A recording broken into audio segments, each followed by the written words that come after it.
Okay, this is the best tire he has. Yeah. And this is the second best one. Okay. No, just a minute here. This is the second best one. Okay. So if he doesn't want to buy a tire, Yeah. I'll put these on the back. Okay. But look at all these. Yeah, cracked and They're old. all cracked. Eh? Yeah. And if you have a poor tire on the back and you get a flat, you got to take the tracks off. Yeah. So what I'm suggesting is buy 2 good tires Okay. if we can get them, Yeah.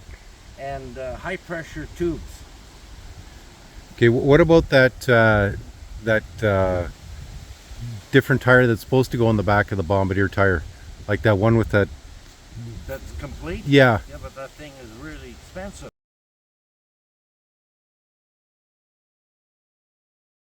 Well, but that's supposed to be the ones you're supposed to be using, right? Yeah, but we can put that other type of tire on this rim. Okay. And this one here needs a new high pressure tube that's leaking. Okay, so this is one that's down, and there's another one, right? And it's not too good. Oh yeah, right. There's a. This one is in parallel shape, so it would have to go in the center. Yeah. And that one's not much better. Okay. So it's up to him. Like, they're easy to change if they're in the center. Yeah.